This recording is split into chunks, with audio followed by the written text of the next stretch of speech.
அமெரிக்கால சடனா இந்த மெக்னோலியா பேக்கரிய பார்க்கவும், எனக்கு ரொம்ப நாளைக்கு முன்னாடி பார்த்த ஒரு ரீல் தான் ஞாபகத்துக்கு வந்துச்சு. ஆமாம், ரொம்ப நாளைக்கு முன்னாடி இந்த ஆலியா பட் சீஸ் கேக் ரொம்ப ஃபேமஸாக போயிட்டு இருந்துச்சு அந்த டயத்தில். ஆக்சுவலாக வந்து அவங்க ஒரு மூவி ஷூட்காக போயிருக்கப்போ வந்து அங்கே வந்து பல்கேரியா அப்படின்ற ஒரு பிளேஸில் வந்து ஷூட்டிங் நடந்துட்டு இருந்திருக்கு. அப்போ அவங்களுக்கு வந்து பர்த்டேவாம்.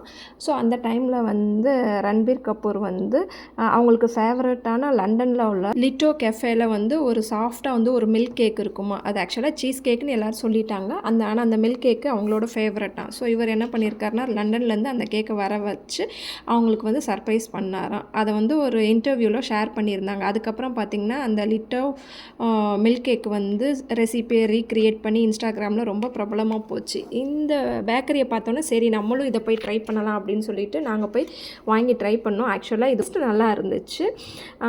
இந்த இது என்ன பண்ணாங்கன்னா லெஃப்ட் ஓவர் கேக்கில் வந்து கொஞ்சம் வந்து பிங்க் ஐசிங்லாம் சேர்த்து பட்டர் மாதிரி சேர்த்து வந்து ஒரு கப் கேக் மாதிரி ட்ரை பண்ணியிருந்திருக்காங்க.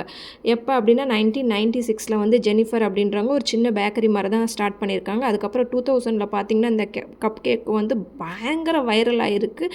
எல்லாரும் துபாய், இந்தியா, மெக்சிகோ, பிலிப்பைன்ஸ் இப்படி எல்லா இடத்துலையும் வந்து இது வந்து மணிலா பேக்கரி அப்படின்னு நேம் வச்சு ரொம்ப நல்லா ரன் ஆகிட்டு இருந்திருக்கு. அதுக்கப்புறம் தான் வந்து இதை வந்து மெக்னோலியா அப்படின்னு சொல்லி மாற்றிருந்துருக்காங்க. லெஃப்ட் ஓவர் பேட்டர்லேருந்து அந்த கேக்குக்கு வந்து பனானா புட்டிங் சேர்த்து மிக்ஸ் பண்ணி கொடுப்பாங்க. செம்ம டேஸ்டியாக இருக்கும். இவங்க சேரிட்டிக்கு மட்டும் 2 to 3 மில்லியன்ஸ் அளவுக்கு டொனேட் பண்ணியிருக்காங்கன்னா எவ்வளோ பெருசான வளர்ச்சின்னு பார்த்துக்கோங்க. மீண்டும் சந்திக்க சப்ஸ்கிரைப்.